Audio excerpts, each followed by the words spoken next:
వచ్చాను. ఏటి నుండి రక్షిస్తానికి వచ్చాను? పాపము నుండి రక్షిస్తానికి వచ్చాను. పాపము నిన్ను చంపుతుంది, పాపము నిన్ను బలి తీసుకుంటుంది, పాపము నిన్ను నెమ్మది లేకుండా చేస్తుంది, పాపము నిన్ను నాశనం చేస్తుంది, నీ ఆత్మని అధోపాతాళానికి పంపిస్తుంది. దీని నుండి కాపాడటానికి నేను వచ్చానయ్యా. ఇది చాలా గొప్పది. ఈ సంగతి ప్రపంచానికి చెప్పండి, అందరూ చెప్పండి ప్రపంచానికి అని అంటున్నాడు ఆయన. అది చెప్పకుండా, మనిషిని రక్షించేది నిజమైనది చెప్పకుండా ఒంటి సాక్ష్యం చెప్తున్నాడు. వినుట క్రీస్తు గురించిన మాట వలగలగాలి. నీ మాట నా మాట గురించి కాదు, వినుట క్రీస్తు గురించి మాట. ఆయన పరిశుద్ధుడు. పరిశుద్ధుడి మాట ప్రపంచానికి వెళ్ళాలి, హృదయంలోకి వెళ్ళాలి, మనిషి మారాలి. అది దేవుడి ఇష్టమై ఉంది, అది కోరికై ఉంది. తీర్చు. నీ ఇష్టం తీర్చొద్దు దేవుడి దగ్గర. ఏమైనా దేవుడి బిడ్డలారా, మరి కొద్ది నిమిషాలు మన వాక్యాన్ని పరిశీలిద్దాం. జాగ్రత్తగా మరి దృష్టి అంతా కూడా వాక్యం మీద పెట్టవలసిందిగా మీ అందరికీ మనవి చేస్తున్నాను.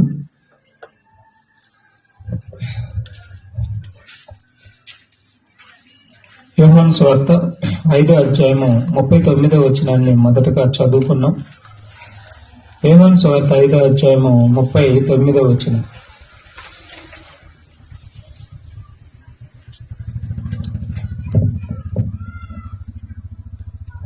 లేఖనములందు మీకు నిత్య జీవం కలదని తలంచుచు వాటిని పరిశోధించుచున్నారు, అవే నన్ను గూర్చి సాక్ష్యం ఇచ్చుచున్నవి. ప్రియమైన దేవుడి బిడ్డలారా, అక్కడ ఒకటేసి ఇక్కడ ఫుట్ నోట్ లో మనం చూడగలిగితే పరిశోధించుడి అనే మాట రాయబడి ఉంది. అంటే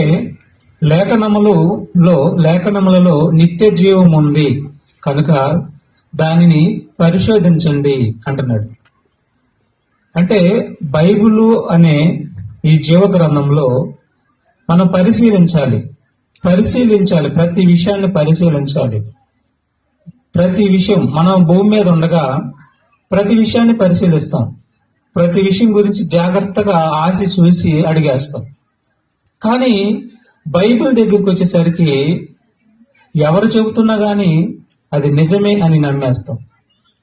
అది అలా ఉండకూడదు. అలాగుంటే ఏమైందంటే దారి తగ్గిపోతాం. ఎందుకంటే యేసుక్రీస్తు వారి మాట నిజమైంది. ఎందుకంటే యేసుక్రీస్తు వారు ఈ ప్రపంచంలోనికి ఒకరు కాదు, ఇద్దరు కాదు, వేల మంది అబద్ధ బోధకులు వచ్చారు అని చెబుతున్నాడు. ఎంతమంది వచ్చారంట? అబద్ధ బోధకులు అనేకులు వచ్చారంట. నిజం చెప్పేవారు ఏళ్లలో లెక్కయొచ్చంట. అబద్ధం చెప్పేవాళ్ళు అనేకులు, నిజం చెప్పేవాళ్ళు కొద్ది మంది, ఏళ్లలో లెక్కయొచ్చు అని చెప్పాడు. ఈ అనేకులైనటువంటి అబద్ధ బోధలో ఎలా ఉండిద్ది అని మనం అర్థం చేసుకోవాలి అంటే పరిశీలన అవసరం. దేవుడు అర్థం కావాలంటే, ఆయన మనసు అర్థం కావాలంటే ఖచ్చితంగా బైబిల్ని మనం పరిశీలించాలి. ఖచ్చితంగా బైబిల్ని చదవాలి. చదివితేనే బైబిల్లో ఏముందనేది మనకు చక్కగా అర్థమైంది. గ్రహించాలి, ఆలోచించాలి. అప్పుడు మనకి బైబిల్లో ఏముందో అర్థమైంది. తర్వాత మార్కు సువార్త 4:24 వచనంలో కూడా ఇంకో మాట చదువుతామండి. లేఖనములందు మీకు నిత్య జీవం కలదు కనుక వాటిని పరిశోధించండి అని చెప్తున్నాడు. ఇక మార్కు సువార్త 4:24లో ఏమంటున్నాడో చూడండి. మీరు ఏమి వినుచున్నారో జాగ్రత్తగా చూసుకోండి అని యేసుక్రీస్తు వారు అంటున్నాడు. మీరు ఏమి వినుచున్నారో జాగ్రత్తగా చూసుకోండి అంటున్నాడు. మీరు వినువారు మాత్రమే, మిమ్మల్ని మీరు మోసపుచ్చుకోవద్దు. మీరు ఏమి వినుచున్నారో జాగ్రత్తగా బైబిల్ చూసుకోండి అని చెప్తున్నాడు. యాకోబు పత్రిక 1వ అధ్యాయం 22వ వచనం కూడా చూడండి ఒకసారి. యాకోబు పత్రిక 1వ అధ్యాయము 22వ వచనం. మీరు వినువారు మాత్రమే ఉండి మిమ్మల్ని మీరు మోసపుచ్చుకొనుకుడి, వాక్య ప్రకారము ప్రవర్తించు వారునే ఉండుడి అంటున్నాడు. చూడండి, లేఖనములందు నిత్య జీవము కలదని దాన్ని పరిశీలించమంటున్నాడు. తర్వాత మీరు ఏమి వినుచున్నారో జాగ్రత్తగా బైబిల్ని చూడమని చెబుతున్నాడు. తర్వాత ఈ రెండు చేస్తూ మీరు కేవలం వాక్యం విని ప్రవర్తించకపోతే మీకు మీరే మోసం తెచ్చుకుంటున్నారు అని చెప్తున్నాడు. చూసారా అన్ని జాగ్రత్తలు చెప్తున్నాడు, జాగ్రత్తలు చెప్తున్నాడు.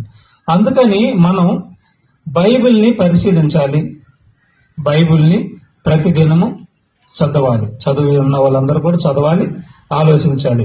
ఎందుకు చెబుతున్నానంటే ప్రియమైన బిడ్డలారా, ఈ మాట ఎందుకు చెబుతున్నానంటే, ఒకసారి మత్తయి సువార్త చూడండి.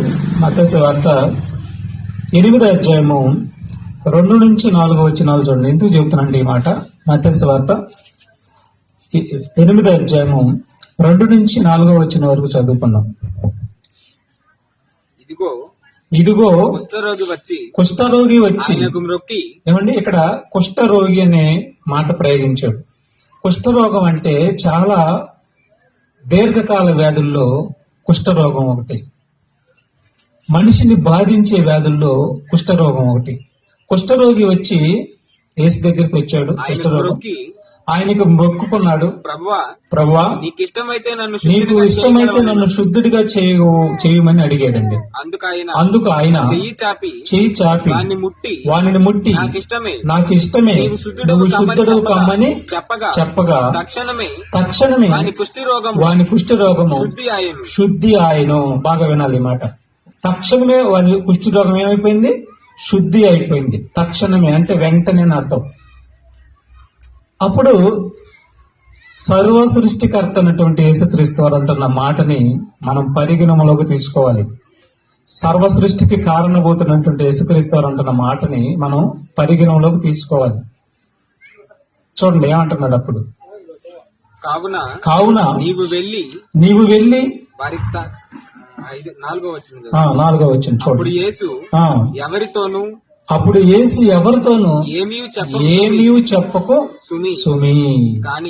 చూసారా అంటాడు, కానీ నీవు వెళ్ళి వారికి సాక్షార్థమై నీ దేహమును యాజకునికి కనపరుచుకొని మోషే నియమించిన కానుక ప్రకారం సమర్పించమని వాడితో చెప్పాను. చూసారా ఇక్కడ ఏమన్నాడు? కుష్ఠరోగం తగ్గిన తర్వాత ఇక్కడ జరిగినది ఎవరితోనూ చెప్పొద్దు అని అంటున్నాడు. ఎవరంటున్నారు ఈ మాట? యేసుక్రీస్తు వారు అంటున్నాడు. ఈ మాట ఆజ్ఞ కాదా? ఖండితంగా ఆజ్ఞాపిస్తున్నాను అంటే అర్థం ఏంటి? ఖచ్చితంగా నేను చెప్తున్నాను, నువ్వు విను. నేను చెప్పినది ఇది, ఇక్కడ జరిగినది ఎవరితోనూ నువ్వు చెప్పొద్దు అని చెప్పాడండి. చెప్పొద్దు అని చెప్పాడు. ఇది ఖండితం, ఆజ్ఞాపించాడు. ఆజ్ఞ అతిక్రమిస్తే పాపమే కదా. 1 యోహాను 3:4 చూడండి ఒకసారి. 1 యోహాను పత్రిక 3వ అధ్యాయం 4వ వచనం.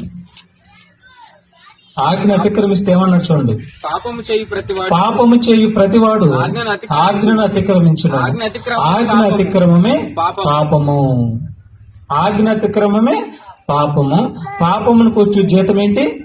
మరణము. ఇక్కడ యేసుక్రీస్తు వారు కుష్ఠవ్యాధి తగ్గిన తర్వాత ఇక్కడ జరిగినది ఎవరితోనూ చెప్పొద్దని చెప్పాడు. ఖండితముగా ఆజ్ఞాపించాడు. ప్రేమందులు పెట్టారు. ఇక్కడ జరిగింది ఎవరితోనూ చెప్పొద్దని ఖండితముగా ఆజ్ఞాపించాడు. కానీ ఆయన అక్కడ ఉన్నటువంటి వారు, స్వస్థత పొందినటువంటి వారు కొంతమంది వెళ్ళి చెప్పారు. అంటే ఆజ్ఞను అతిక్రమించి వెళ్ళేవారు చెప్పారు. చూసారా, ఆజ్ఞ అతిక్రమమే పాపం అంటున్నాడు. బైబిల్ గ్రంథంలో మనం చూడగలిగితే ఆజ్ఞను అతిక్రమించినప్పుడు చాలా మందికి ఎంత ప్రమాదం జరిగిందో తెలుసా? ఈనాడు చాలా మంది ఆజ్ఞను అతిక్రమించినా ఏ ప్రమాదం జరగట్లేదని అనుకోవచ్చు. కానీ ఆజ్ఞను అతిక్రమించినందుకు నిత్యమైన నరకం తప్పదని చెప్తున్నాడు. నిత్యమైన మరణం తప్పదని చెప్తున్నాడు. భూమి మీద నీకేం జరగకపోయినా కన్నుమూసిన వెంటనే నరకం తప్పదని చెప్తున్నాడు. ఆజ్ఞ అతిక్రమే పాపమునకు వచ్చే జీతం మరణం. కాబట్టి యేసు వారు చెప్పిన మాట ఎవరో చెప్పట్లేదు. యేసుక్రీస్తు వారు సాక్షాత్ ప్రభు చెప్తున్న మాటని ధిక్కరించకూడదు. కాబట్టి ఇక్కడ కుష్ఠవ్యాధి తగ్గిన తర్వాత ధిక్కరించాడు. చెప్పొద్దని చెప్పాడు. వెళ్ళి అక్కడ ఉన్నటువంటి వారందరూ చెప్పేసి. అలాగా ఈనాడు కూడా చాలా మంది యేసు కుష్ఠవ్యాధి తగ్గితేనే చెప్పొద్దని చెప్పాడు. కానీ ఈనాడు ప్రతి చిన్నదానికి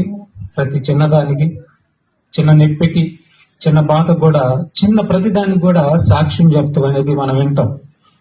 అయితే బైబిల్లో ఆజ్ఞను అతిక్రమిస్తే ఏం జరుగుతో కొన్ని సందర్భాలు మనం చూద్దాం. ప్రియమైన బిడ్డలారా, నిర్గమకాండము 4వ అధ్యాయము 25, 26 వచనాల్లో మనం చూడగలిగితే, నిర్గమకాండము 4వ అధ్యాయము 25 నుంచి మనం చూద్దాం. సిప్పోరా 24 నుంచి చూడండి ఒకసారి. అతడు పోవు మార్గమున మోషే గారు వెళ్తున్నాడు. మోషే గారు వెళ్తున్నప్పుడు అతడు పోవు మార్గమున సత్రములో యెహోవా అతన్ని ఎదుర్కొని అతన్ని చంప చూడగా సిప్పోరా వాడిగల రాయి తీసుకొని తన కుమారునికి సున్నతి చేసి అతని పాదముల యొద్ద అది పడవేసెను. నిజముగా నీవు నాకు రక్త సంబంధమని ఎనిమిటివైతువని అంతటా ఆయన అతన్ని విడిచెను. ఎంతటా ఎవరిని విడిచాడు? మోషే గారిని విడిచిపెట్టాడంట. ఎందుకు విడిచిపెట్టాడు? మోషే గారు ఆజ్ఞను నిర్లక్ష్యం పెట్టాడు, ఆజ్ఞను అలక్ష్యం చేశాడు, దాన్ని సకాలంలో నెరవేర్చలేకపోయాడు. 8వ దిన ధర్మశాస్త్ర ప్రకారం ఏం చేయాలి? సున్నతి చేయాలి. సున్నతి చేయించడం మోషే గారు ఏం చేశాడు? అలక్ష్య పెట్టాడు. అలక్ష్య పెట్టినందుకు దేవుడు చెప్పిందంతా చేస్తున్నాడు కానీ ఆజ్ఞను నెరవేరుస్తలా. ఎల్లమన్న కాడికి వెళ్తున్నాడు, చెప్పిందల్లా చేస్తున్నాడు కానీ ఆజ్ఞ నెరవేర్చుకుని వెళ్తున్నాడు. కోపం వచ్చేసింది దేవుడికి. కోపం వచ్చేసి అతను పోవు మార్గంన దేవదూతను పంపించి పెద్ద ఖడ్గంతో నిలబడింది వచ్చి.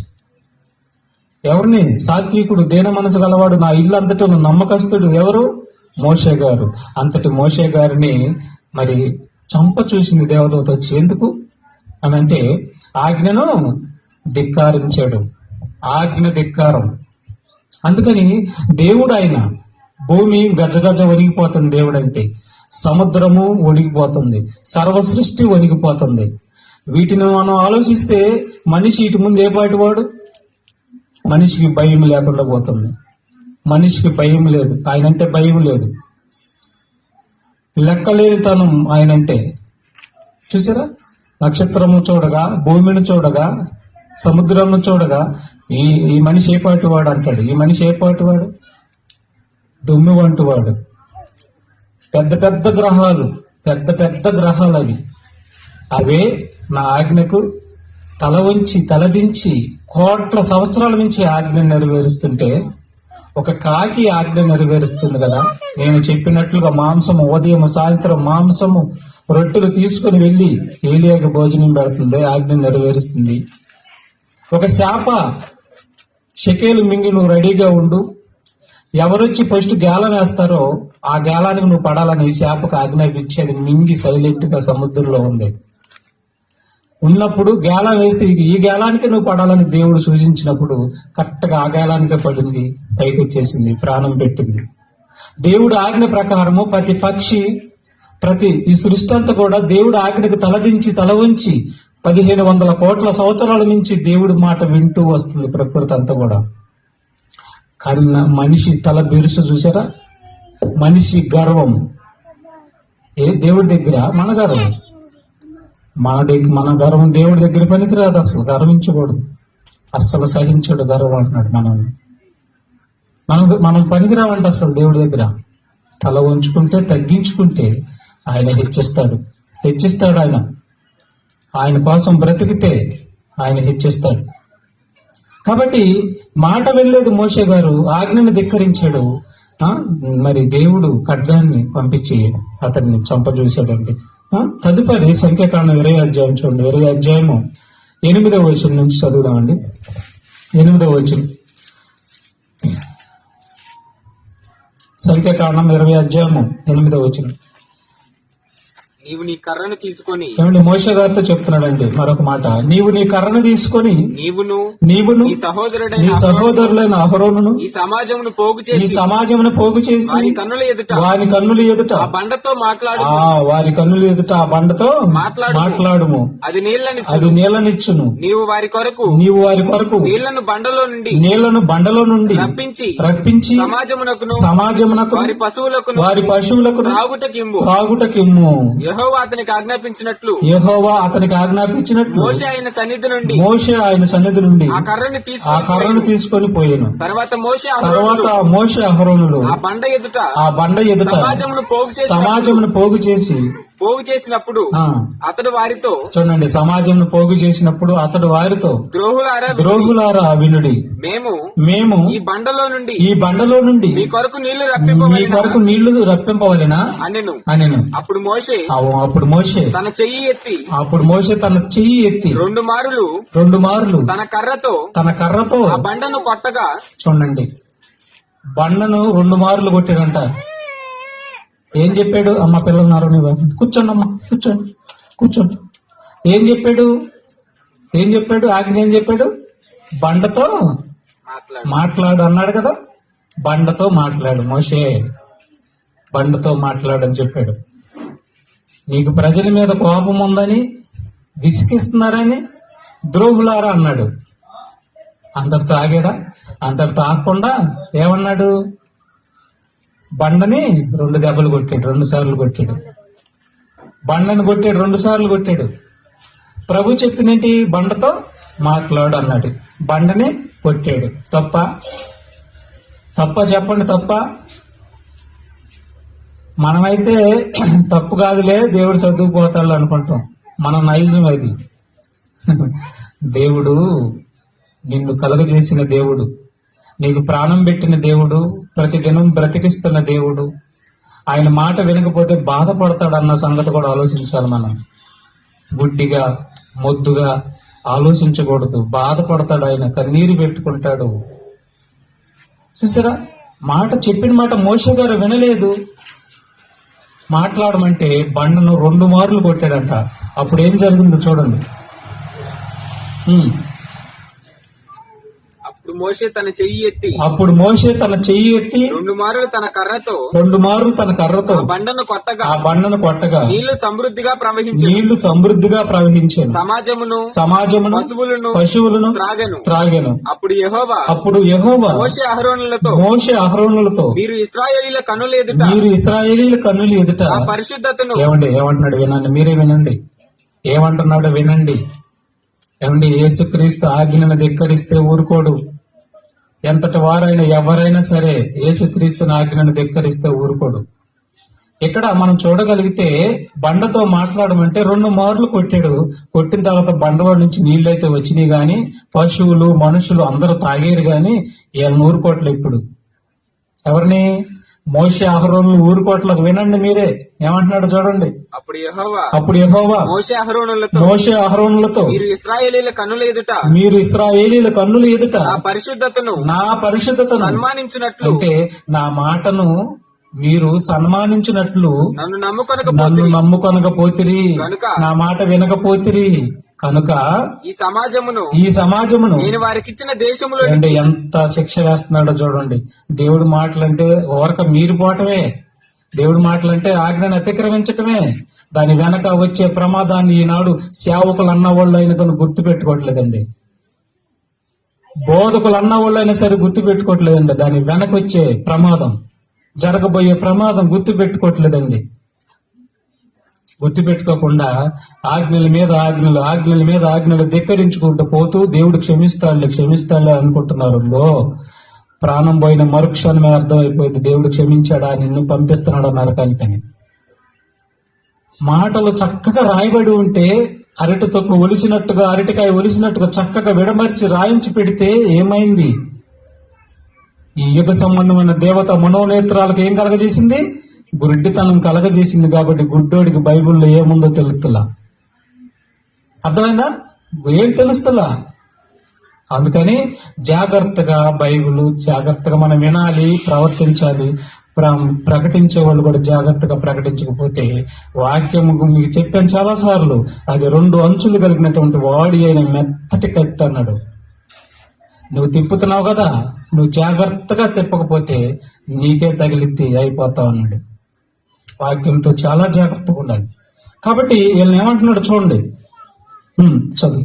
ఇశ్రాయేలీల కన్నుల ఎదుట ఇశ్రాయేలీల కన్నుల ఎదుట నా పరిశుద్ధతను సన్మానించినట్లు నన్ను నమ్ముకొనకపోతిరి గనుక నన్ను నమ్ముకొనకపోతిరి నన్ను నమ్ముకొనకపోతారంటే నా మాట వినకపోతారు గనక ఈ సమాజమును నేను వారికి ఇచ్చిన దేశంలోనికి మీరు తోడుకొని పోరని చెప్పాను. ఏమండి, ఎంత శిక్ష వేశాడండి?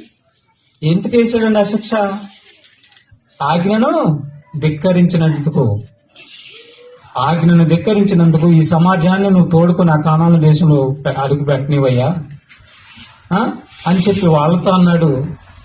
అదే విధంగా మరి ఆ కానాను దేశంలో వారిని అడిగి పెట్టనీయలేదు. వీళ్ళిద్దరూ కొండ మీద రాలిపోతారు, కొండ మీద తీసుకెళ్తారు. ఈ మోషే అహరోనులు ఇద్దరు కొండ మీద చచ్చిపోతారు. ఆ తదుపరి ఇశ్రాయేల్ని వదిలిపెట్టాడు అనుకుంటున్నారా? ఇశ్రాయేలీని కూడా వదిలిపెట్టలా.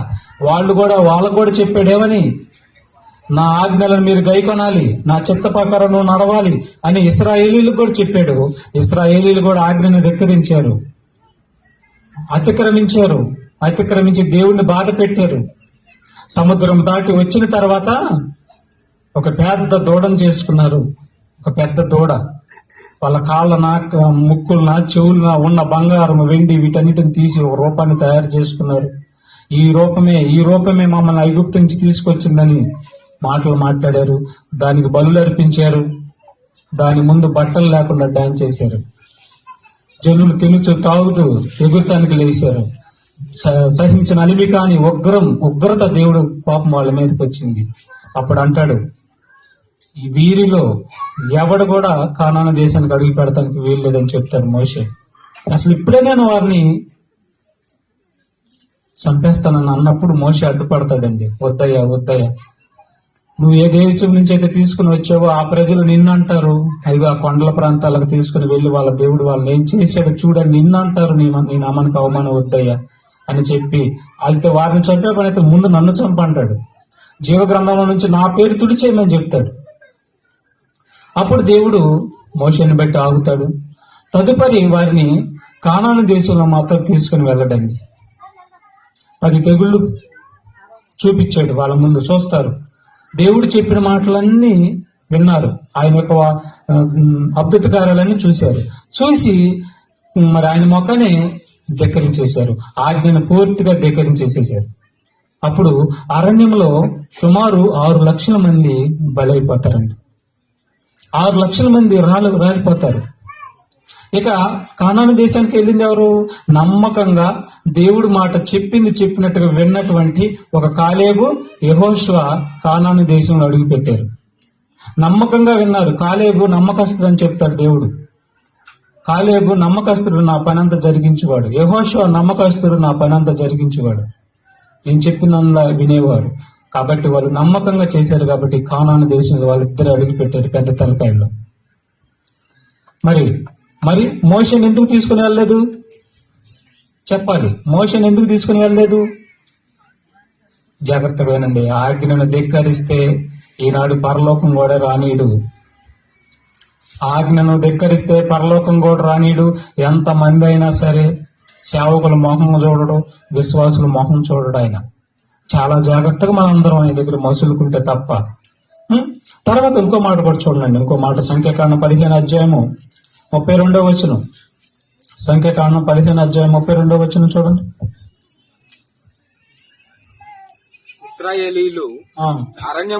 ఇశ్రాయేలీలు అరణ్యంలో ఉన్నప్పుడు ఒకడు విశ్రాంతి దినమున కట్టెలు ఏరుట చూసిరి. వాడు కట్టెలు చూచిన విశ్రాంతి దినాన్ని ఏం చేస్తున్నాడంట? కట్టెలు వేరుకుంటున్నాడంట. విశ్రాంతి దినాన్ని ఎందుకు కట్టెలు వేరుకుంటున్నాడు? భయం లేదా? విశ్రాంతి దినాన్ని ఏం చేయాలో అతనికి తెలియదా? వినలేదా? ప్రకటన వినలేదా? విన్నాడు కానీ ధిక్కరించాడు. విశ్రాంతి దినాన్ని ఏం చేస్తున్నాడు? కట్టెలు వేరుకొనుచున్నాడు. విశ్రాంతి దినాన ఏ పని చేయకూడదని ఉంది బైబిల్లో. ఏ పని చేయకూడదు, చాలా దూరం నడవకూడదు, అని బైబిల్లో ఉంది. కానీ విశ్రాంతి దినాన్ని అతను ఏం చేస్తున్నాడు? కట్టెలు వేరుకుంటున్నాడండి. ఏ పని చేయకూడదని చెప్పాడా? ఖచ్చితంగా చెప్పాడు. ఆజ్ఞను ధిక్కరించాడు, కట్టెలు వేరుకుంటున్నాడు. తన ప్రాణాన్ని పోగొట్టుకున్నాడు అతను. ఇంకా 5 వరకు చదివితే మీకు అర్థమైపోయింది. కాబట్టి ఆజ్ఞను ధిక్కరించకూడదండి. తర్వాత లేవికాండం చూడండి, లేవికాండం 10వ అధ్యాయం 1వ వచనం నుంచి 3వ వచనం వరకు కూడా మనం చూడగలిగితే, లేవికాండము 10వ అధ్యాయము 1వ వచనం నుంచి 3వ వచనం వరకు. అహరోను కుమారులైన నాదాబు అబీహులు తమ తమ దోపార్తులను తీసుకుని వచ్చి వాటిలో నిప్పులుంచి వాటి మీద ధూపద్రవ్యము వేసి యెహోవా తమకు ఆజ్ఞాపించని వేరొక అగ్నిని ఆయన సన్నిధికి తేగ యెహోవా సన్నిధి నుండి అగ్ని బయలుదేరి వారిని కాల్చివేసెను. చూశారండి ఎవరిని? నాదాబు అబీహులు. వీళ్ళు దేవుడికి ధూపం వేసేటప్పుడు దేవుడు చెప్పినటువంటి విధానాన్ని పాటిస్తూ ధూపం వేయాలి, అగ్ని వేయాలి. కానీ వీళ్ళు తమ సొంత అగ్నిని తీసుకుని వచ్చారు. దేవుడు చెప్పిన మాటల ప్రకారం తీసుకొని ధూపం వేయట్లేదు. వీళ్ళకి ఇష్టం వచ్చినట్టుగా తీసుకుని వచ్చి నిప్పులు వేసి ధూపం వేస్తున్నారు. అది అన్యాయం అయిపోయింది, ఆజ్ఞ ధిక్కరం అయిపోయింది. అప్పుడు ఏమైపోయింది? వాళ్ళిద్దరు ఏమైపోయారు? చూడండి ఒకసారి, అక్కడే చదవండి. యెహోవా సన్నిధి నుండి అగ్ని బయలుదేరి వారిని ఎక్కడి నుంచి వచ్చింది చూడండి, అగ్ని ఆకాశంలో నుంచి వచ్చేసింది, దహించి వేసినట్టు వారిని. ఏమండి ఇక్కడ ఈ మాటలు మనం చదువుతుంటే మనకి ఏమర్థమవుతుంది? మాటలు వినాలనిపించలేదా? ఆజ్ఞని ధిక్కరిస్తే భయం పుట్టలేదా? భయం పడతలా? ఆజ్ఞని ధిక్కరించకూడదండి. మనం దేవుడు పుట్టిస్తే వచ్చిన వారం, దేవుడు బ్రతికిస్తే బ్రతుకుతున్న వాళ్ళం. మనం ఏ పాటి వాళ్ళం చెప్పండి? ఏ పాటి వాళ్ళం? దేవుడు బ్రతుకునిస్తేనే మనం బ్రతుకుతున్నామే. అలాంటప్పుడు ఆయన మాట వినొద్దా మనం? ఒకసారి ఇంకో మాట కూడా ఉంది. మొదటి రాజుల గ్రంథం 13వ అధ్యాయం. ఆ ప్రవక్త అని పేరు లేని ప్రవక్త అండి. ఈయన పేరు లేని ప్రవక్త. ఈయనకి పేరు లేదు, ఇక్కడ మెన్షన్ చేయలేదు బైబిల్లో. మొదటి రాజుల గ్రంథంలో 13వ అధ్యాయము. ఇతనికి బేతేలుకి వెళ్ళి బేతేలు బలిపీఠానికి నువ్వు వాక్యాన్ని ప్రకటన చేయి, అక్కడ ఉన్నటువంటి దుర్గతి పట్టునని చెప్పాయా అని చెప్తాడు. చెప్పి ఆయనకేమంటాడంటే, ఏ దారినైతే వెళ్ళావో ఆ దారిని తిరిగి రావద్దు అంటాడు. అక్కడ భోజనము చెయ్యొద్దని చెప్తాడండి. ఇతను ఏం చేస్తాడంటే అన్ని చక్కగా వెళ్తాడు, వెళ్ళి మళ్ళీ వేరే మార్గం రాబోతాడు. అప్పుడు అక్కడ ఒక ముసిలి ప్రవక్త ఉంటాడు. ఈ ముసిలి ప్రవక్త ఈయన దగ్గరికి వచ్చి, దేవుడు ఇప్పుడే నాకు కనిపించాడు, ఈ స్థలం మందు భోజనం చేయమని చెప్పాడు అని చెప్పి అతనితో చెప్పినప్పుడు, అతను ఎవరి మాట వినాలి? ఎక్కువగా చెప్పండి, ఎవరి మాట వినాలి? దేవుడు మరలా దేవదూత వచ్చి అతను చెప్పినంత వరకు సైలెంట్ గా ఉండాలి, చెప్పింది చేయటమే. చూసారా? అందుకే చాలా జాగ్రత్తగా ఉండాలి. సేవకుడు మాట విన్నప్పుడు మనల్ని ఎవరో ఒకళ్ళు వచ్చి ప్రేరేపిస్తున్నప్పుడు వాళ్ళకి లొంగకూడదు. ఆ మాటని సేవకుడి దగ్గర తీసుకొని వచ్చి అడగాలి. అడిగితే బైబిల్ ప్రకారం దానికి జవాబు ఉండిద్ది. అడగకుండా మనం సొంత నిర్ణయం తీసుకున్నాం అనుకో, బలైపోతాం. ఆ రిఫరెన్స్ భావం ఎటు తీసుకెళ్ళిద్దో మనకు తెలియదు. అందుకని జాగ్రత్తగా మనం ఆలోచించాలి. ఇతను ఏం చేశాడు? ఆ అబద్ధ ప్రవక్త, ముసలి ప్రవక్త మాట విని భోజనం చేస్తాడండి. భోజనం చేసిన తర్వాత మరలా అదే ప్రవక్త ద్వారా దేవుడు పంపిస్తాడు వాక్కు. ఏమని? నీ దేవుడి మాటను నువ్వు దేవుడి మాటను ధిక్కరించావు కదా, ఈ పని చేసావు నువ్వు అని చెప్పి అంటాడండి. వెంటనే సింహం వచ్చింది. సింహం అతను చంపి అతని దగ్గరే నిలబడిద్ది. అయితే అతను ఎక్కువచ్చిన గాడిదని మాత్రం ఏం చేయదండి. చూసారా? నీతి, సింహపు నీతి. అంటే ఇక్కడ అతను సేవకుడు అయితే అవ్వచ్చు, నా మాటను ధిక్కరించాడు కాబట్టి. ఇప్పుడు ఎవరు గొప్ప? గాడిద గొప్ప? ఎవరు గొప్ప ఇక్కడ చెప్పండి? గాడిదని చంపి తినాలి కదా, అది గాడిదని ఏం ఇట్లా సైలెంట్ గా ఉంది. గాడి దగ్గర చంపి సైలెంట్ గా ఉంది. మళ్ళీ ఆ ప్రవక్త వచ్చిందా సైలెంట్ గా ఉంది. అది అర్థమైందా? కాబట్టి వచ్చి నేను చూపించేది మొదటి రాజుల గ్రంథం 13వ అధ్యాయము 18వ వచనం నుంచి 25 వరకు. అందుకతడు నేను నీ వంటి ప్రవక్తనే. ఇక్కడి నుంచి నేను చెప్పానండి ఇదంతా 25 వరకు మీరు రాసుకోండి. 25 వరకు మీరు రాసుకోండి, తర్వాత మీరు చదువుకున్నది. కాబట్టి ఇక్కడ ధిక్కారం చేశాడు, ఆజ్ఞను ధిక్కరించాడు, దేవుడి మాటను ధిక్కరించాడు, ప్రాణాల మీదగా తెచ్చుకున్నాడు. అంటే దేవుడి మాట ఎంత జాగ్రత్తగా వినాలో చూడండి, దేవుడి మాట ఎంత జాగ్రత్తగా వినాలో చూడండి అసలు. తర్వాత ఇంకో మాట కూడా చూద్దాం. సంఖ్యాకాండం 14వ అధ్యాయము 30వ వచనం చదువుదామండి. సంఖ్యాకాండం 14వ అధ్యాయం 30వ వచనం నుంచి చదువుదాం. ఇశ్రాయేలు ఉద్దేశించి ఏమంటున్నాడు చూడండి ఒకసారి. యెఫున్నె కుమారుడైన కాలేబును నూను కుమారుడైన యెహోషువయు తప్ప మిమ్మును నివసింపచేయుదునని నేను ప్రమాణం చేసిన దేశమందు మీలో ఎవరును ప్రవేశింపరు. ఎందుకు? ఇది నిశ్చయము. మీకు నేను కానాను దేశము వాగ్దానం చేశాను, నా మాట వింటే పాలు తేనెలు ప్రవహించే దేశాన్ని మీకు వాగ్దానం చేస్తానని చెప్పాడు. తీసుకొని వెళ్తున్నప్పుడు మధ్యలో నా మాట వినాలి. అక్కడికి వెళ్ళినాక అక్కడ నా మాట వినాలి. నీ జీవిత దినములన్నీ నా ఆజ్ఞలు గైకొనాలని వారికి చెబితే మధ్యలోనే మాట వినరాళ్ళు. పదే విసిగిచ్చేసారు దేవుణ్ణి, బాగా విసిగిచ్చేసారండి. అప్పుడు తీసుకున్నాడు నిర్ణయం. ఇందా చెప్పానుగా మీకు, సముద్రం దాటి నాకేం చేశారు, ఇదోడే మమ్మల్ని సముద్రం నుంచి తీసుకొచ్చింది అన్నారు. అప్పుడు అంటున్నాడు ఈ మాట. చదువు, ముందుకు చదువు. అయితే వారు కొల్లపోవుదురని మీరు చెప్పిన మీ పిల్లలను నేను ఆ దేశపు లోపలికి రప్పించదను. మీరు తృణీకరించిన దేశమును వారు స్వతంత్రించుకొనిదరు. అయితే మీ శవములు ఈ అరణ్యములో రాలును. ఏమన్నాడు? ఇశ్రాయేలును ఉద్దేశించి ఏమన్నాడు? ఏడే రాలిపోతారని చెప్పేసాడు. ఈ అరణ్యంలో 40 సంవత్సరాలు తిప్పాడు వారిని. 40 సంవత్సరాలు తిప్పటానికి కూడా కారణం ఉంది. జాగ్రత్తగా ఉండాలండి. తర్వాత ఇంకో మాట కూడా చూద్దామండి. సామెతల గ్రంథం 13:13 వచనం. సామెతల గ్రంథం 13:13 వచనం చూడండి ఏమంటున్నాడు. ఆజ్ఞను తిరస్కరించువాడు అందువలన ఏమనందుతాడు? శిక్ష నొందుతాడు. ఆలోచిస్తున్నారా మీరు? ఆజ్ఞను తిరస్కరించేవారు అందువలన శిక్ష నొందును అన్నాడండి. సామెతల గ్రంథం 19:16 ఏమన్నాడు చూడండి. ఆజ్ఞను పాటిస్తే ఏమైంది అంటున్నాడు చూడండి అక్కడ. ఆజ్ఞను గైకొనివాడు తన్ను కాపాడుకునివాడు. అర్థమవుతుందా? ఆజ్ఞను ధిక్కరిస్తే ఏమైపోతాడు? శిక్షను తెచ్చుకుంటాడు. దేవుని తొలికరిస్తే శిక్షను తెచ్చుకుంటాడు. ఆజ్ఞను గైకొంటే తన్ను కాపాడుకునివాడు వాడు, స్త్రీ అయినా పురుషులైనా. అంటే ఇక్కడ ఏమవుతుంది? ఆజ్ఞను నెరవేరిస్తే కాపాడుకుంటావు, దేవుడు కాపుదల నీకుంటుంది. ఆజ్ఞను తిరస్కరిస్తే శిక్ష తెచ్చుకుంటావు. కాబట్టి ఆజ్ఞను ధిక్కరిస్తే శిక్ష అని చెబుతున్నాడండి. ఆజ్ఞను అతిక్రమిస్తే ఏం జరిగిందో మనం ఇప్పటి వరకు చూసాం. కాబట్టి ఇందాక మనం చూడగలిగితే ఏమన్నాడు? కుష్ఠరోగిని బాగు చేసి ఏమన్నాడు?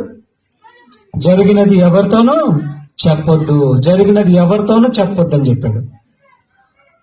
ఆజ్ఞాపించాడు. ఆజ్ఞను ధిక్కరించకూడదు. తర్వాత మత్తయి సువార్త 9:27 వచనం చూడండి. మత్తయి సువార్త 9:27 వచనం నుంచి 30 వరకు. యేసు అక్కడి నుండి వెళ్ళుచుండగా ఇద్దరు గుడ్డివారు ఆయన వెంట వచ్చి చూడండి. యేసు అక్కడి నుండి వెళ్ళుచుండగా ఇద్దరు గుడ్డివారు ఆయన వెంట వచ్చి, దావీదు కుమారుడా మమ్మను కరుణింపుమని కేకలు వేసిరి. ఆయన ఇంట ప్రవేశించిన తర్వాత ఆ గుడ్డివారు ఆయన వద్దకు వచ్చిరి. యేసు, నేను ఇది చేయగలనని మీరు నమ్ముచున్నారా అని వారిని అడగగా, వారు నమ్ముచున్నాం ప్రభువా అని ఆయనతో చెప్పిరి. అప్పుడు ఆయన వారి కన్నులు ముట్టి మీ నమ్మిక చొప్పున మీకు కలుగును కాక అని చెప్పినంతలో వారి కన్నులు తెరవబడను. అప్పుడు యేసు, ఇది ఎవరికిని, ఈ మాట మీరు అండర్లైన్ చేసుకోవాలి, ఇది ఎవరికిని తెలియకుండా చూసుకుండని వారికి ఖండితముగా ఆజ్ఞాపించెను. ఏమన్నాడు? వారికి ఖండితముగా ఆజ్ఞాపించెను అన్నాడండి. ఇద్దరు గుడ్డి వారు కళ్ళు ఇచ్చాడండి. ఏమండి, 2 కళ్ళు లేవండి, కళ్ళు పోయినాయండి. ఇద్దరు గుడ్డి వారు కళ్ళు పోతే కళ్ళు ఇచ్చాడు, లేని కళ్ళు ఇచ్చాడు. ఇచ్చిన తర్వాత ఇక్కడ జరిగినది మీరు ఎవరితోనూ చెప్పొద్దు అంటున్నాడు. ఎందుకనండి? చెబితే తప్పే ఉంది, ఇంకా వేల మంది రక్షణ పొందుకుంటారు కదా, లక్షల మంది రక్షణ పొందుకుంటారు కదా, చెప్పొద్దని ఎందుకు అంటున్నాడు? దాని భావం ఏంటి, దాని అర్థం ఏంటి? ఎవరు గ్రహిస్తలేదు. అందరు ఏమంటున్నారంటే చెప్పొద్దంటే చెబుతారని. నీకు చెప్పాడు వచ్చి కల్లో, చెప్పొద్దంటే చెబుతారంట. నిజంగా బైబిల్ అట్టాగే చేశారండి వాళ్ళు. నిజంగా ఈనాడు మనుషులు అనుకుంటున్నట్టుగా ఆయన చెప్పొద్దు అన్నాడు, వాళ్ళు వెళ్ళి చెప్పేసారు. అందుకని చెప్పొద్దు అంటున్నాడు అని ఈనాడు మనుషులు అన్నట్టు బైబిల్ వాళ్ళు చెప్పేశారు. వాళ్ళు ధిక్కరించారు అది. కాబట్టి వద్దు అన్నది మాత్రం చేయొద్దు. ఎందుకంటే అయ్యా, నేను వచ్చింది స్వస్థతలు చేయటానికి కాదు, అర్థం చేసుకోండి నా మనసు. నేను వచ్చింది స్వస్థతలు చేయటానికి కాదు, మిమ్మల్ని బాగు చేయటానికి కాదు, మిమ్మల్ని రోగాలు తగ్గించటానికి కాదు నేను వచ్చింది. ఇవెంత, నేను పరలోకంలో నుండి మిమ్మల్ని రక్షించగలను, ఈ శరీర రోగాలు తగ్గించగలను. వీటి కోసం కాదు నేను వచ్చింది నాయన. అలిం కానిది, ప్రపంచంలో ఎవరికి అలిం కానిది, ఎవరి వల్ల కానిది, పరిశుద్ధుడి వల్ల అయినది, పాపరహితుడిగా ఉండి ప్రాణం పెట్టేది అయినా పాపం ఒకటి ఉంది. అదే దానికోసం నేను బలవాల్సి వచ్చింది. దానికోసం నేను వచ్చానయ్యా. పాప రోగాన్ని తగ్గించడానికి నేను వచ్చాను. అది తగ్గించడానికి నేను పరలోకం నుంచి వస్తే ఇవేంటి చిన్న చిన్న 60-70 సంవత్సరాల్లో నీ శరీర రోగాల గురించి నా దగ్గర చెప్తారు. అయినా గాని ఈ యూదులు నమ్మట్లేదు నన్ను. ఈ యూదులు నమ్మట్లేదు. నా యొక్క ఈ పేరు గలవారు, నా గోత్రికులు నన్ను అంగీకరిస్తలేదు. అందుకని వారికి కనపరుస్తానికి, నేను దైవ కుమారుడని వారికి కనపరుస్తానికి ఇదిగో ఈ స్వస్థతలు, ఈ సూచక్రియలు మీ ఎదుట చూపిస్తాననే తప్ప వచ్చింది నేను అందుకు కాదు. బలమైన కారణంతో వచ్చాను. ఎందుకు వచ్చానంటే పాపముల నుండి రక్షించడానికి వచ్చాను. ఏటి నుండి రక్షిస్తానికి వచ్చాను? పాపము నుండి రక్షిస్తానికి వచ్చాను.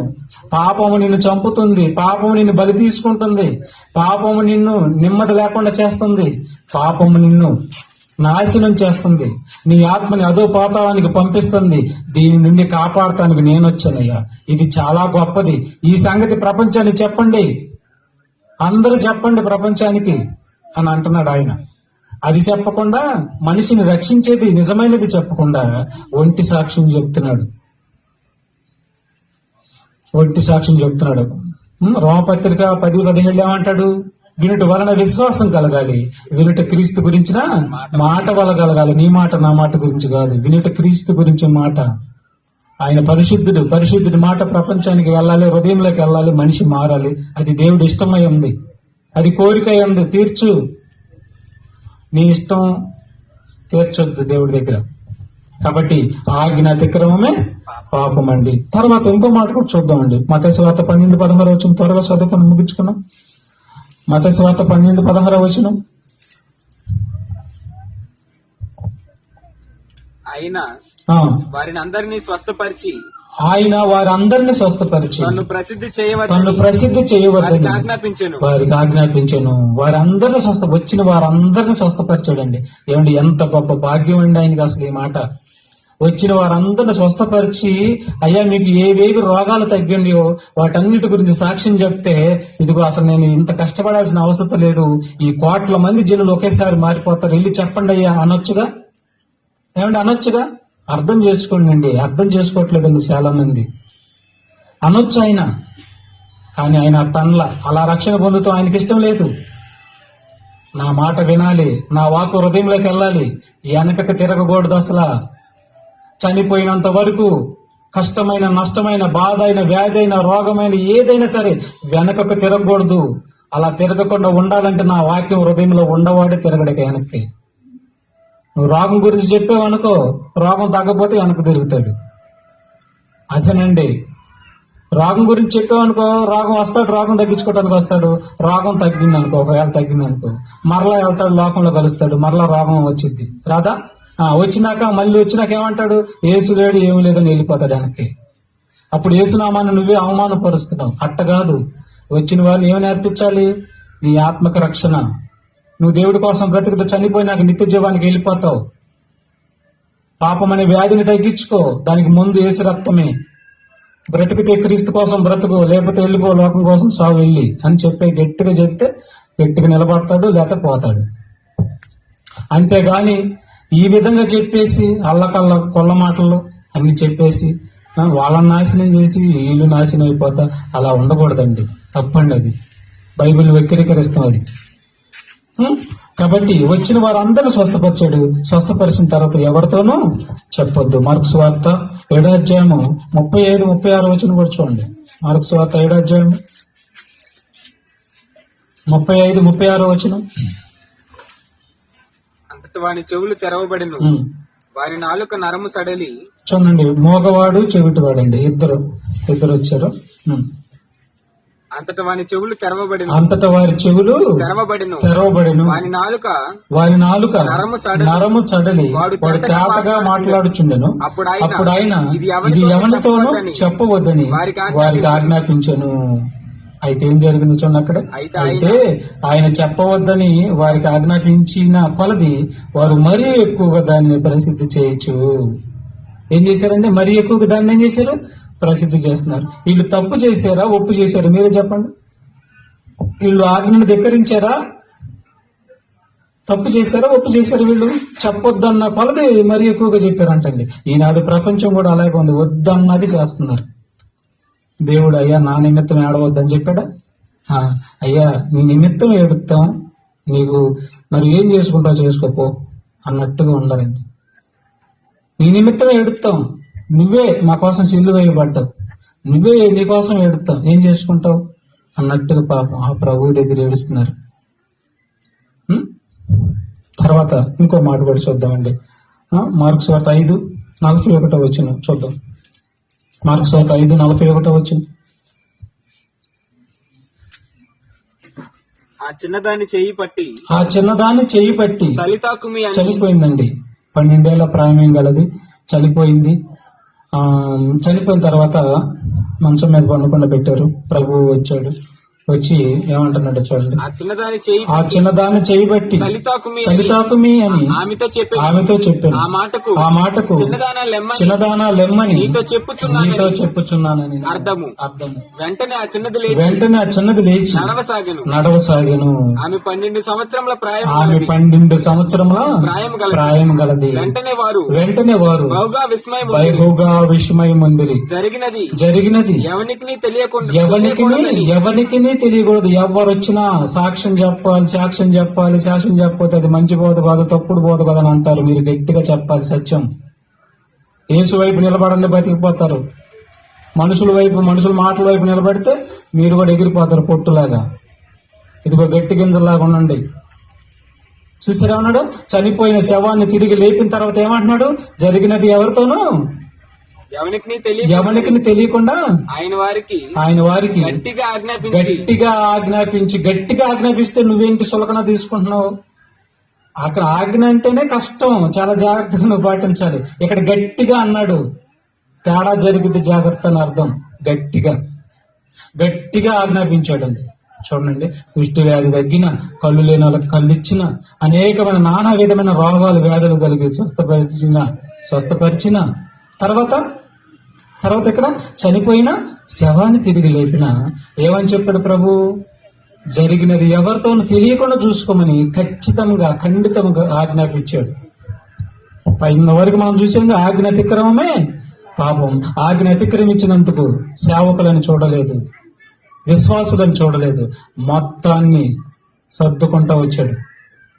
జాగ్రత్తగా ఉండాలి బైబిల్ దగ్గర. చివరిగా ఇంకొక మాట చూసుకున్నాం. 1 యోహాను పత్రిక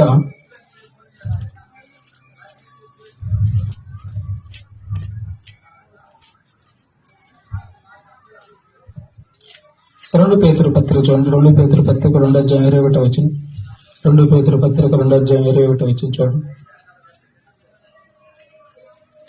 వారు ఆ, నీతి మార్గమును వారు నీతి మార్గమును అనుభవపూర్వకంగా తెలుసుకొని అనుభవపూర్వకంగా తెలుసుకొని తమకు అప్పగింపబడిన తమకు అప్పగింపబడిన పరిశుద్ధమైన ఆజ్ఞ నుండి పరిశుద్ధమైన ఆజ్ఞ నుండి తొలగిపోవుట కంటే తొలగిపోవుట కంటే ఆ మార్గము ఆ మార్గము అనుభవపూర్వకముగా అనుభవపూర్వకముగా తెలియక ఉండుట తెలియక ఉండుటియే. వారికి మేలు. అదిగో చూడండి ఏమన్నాడు, ఆజ్ఞ నుండి తొలగిపోవుట కంటే దాన్ని మీరు అనుభవపూర్వకంగా తెలియక ఉంటే మీకు మేలు అన్నాడు. తొలగిపోవద్దు సుమి. ఈనాడు చాలా మంది తొలగిపోయారు. ఇన్ని చెప్పినా వింటలేదు. ఎన్ని చెప్పినా వింటలేదండి. చూసారా, తొలగిపోవట కంటే దాన్ని నువ్వు తెలుసుకోకుండా ఉంటావు మంచిది అంటున్నాడు. కానీ నీకు తెలిసిన తర్వాత ఏమాత్రం నువ్వు తొలగిపోవద్దు. కుక్క తన వాంతికి తిరుగునట్లు. చూడండి, చాలు, తొలగిపోవద్దు. తర్వాత ఇంకొక చివరి మాట, హెబ్రీ పత్రిక 4:6 కూడా చూసుకొని మనం ప్రార్థన చేసుకున్నాం. చివరి మాట హెబ్రీ పత్రిక 4:6 వచనంలో, ఎవరైతే దేవుడి మాటల్ని ధిక్కరించి, దేవుని ఆజ్ఞలను ధిక్కరించి, దేవుడు ఎన్ని చెప్పినా వినకుండా తమ జీవితాన్ని, తమ స్వనీతిని స్థాపించుకుంటూ వెనకకు తిరిగి, ఇందాక మనం చదువుగా కుక్క తన వాంతికి తిరిగినట్లు వెనకకు తిరిగి దేవుని ఆజ్ఞలను పట్టించుకోకుండా దేవుని ఆజ్ఞలను ధిక్కరిస్తే ఏమని చెప్పాడు చూడండి ఇక్కడ ఒక మాట చివరిగా.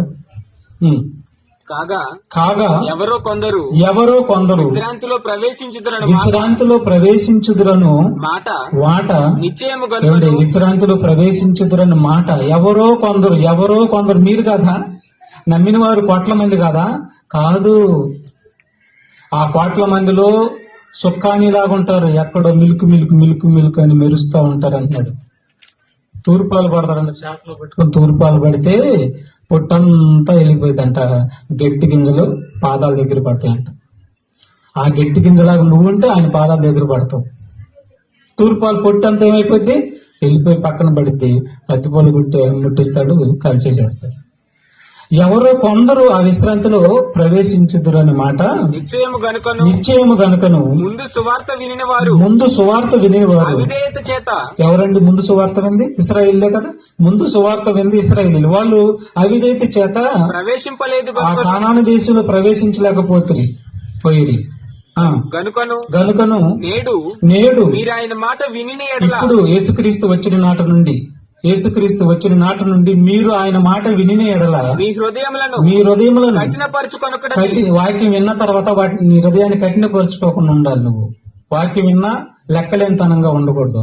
వాక్యాన్ని గౌరవించాలి, దేవుణ్ణి గౌరవించాలి, దేవుని ఆజ్ఞని గౌరవించాలి, పాటించాలి. అలా ఏం చేయకుండా నీ హృదయాన్ని నువ్వు కఠినపరుచుకున్నావు అనుకో, నీకు పట్టే గతి గురించి చెబుతున్నాడు. వెనక చెప్పబడిన ప్రకారం ఇంతకాలమైన తర్వాత దావీదు గ్రంథములో నేడు అని ఒక దినమును నిర్ణయించుచున్నాడు. చూసారా, నేడు అని ఒక దినాన్ని నిర్ణయించుచున్నాడు. ఎవరో కొందరు ఎక్కడ ప్రవేశిస్తారు? విశ్రాంతిలో ప్రవేశిస్తారు. ఆ కొందరు ఎవరో తెలుసా? దేవుడి ఆజ్ఞల ప్రకారం నడిచిన వారు, దేవుడి చిత్తాన్ని నెరవేర్చిన వారు మాత్రమే ఆ కొందరులో నువ్వు ఉంటావా? అందరిలో ఉంటావా? కొందరిలో ఉండు, విశ్రాంతిలో ప్రవేశిస్తారు. కాబట్టి ప్రియమైన బిడ్డలారా, యేసుక్రీస్తు వారు చెప్పొద్దు అన్న సాక్ష్యం ఏంటి అంటే, శరీర రోగాలు తగ్గిన తర్వాత ఎవరితోనూ చెప్పొద్దని చెప్పాడు. అని చెప్పింది ఆజ్ఞ. చెప్పకుండా వాళ్ళు ఉండలేదు. ఈనాడు తగ్గినా తగ్గపోయినా చెప్పేస్తున్నారు, చిన్నదానికి పెద్దదానికి.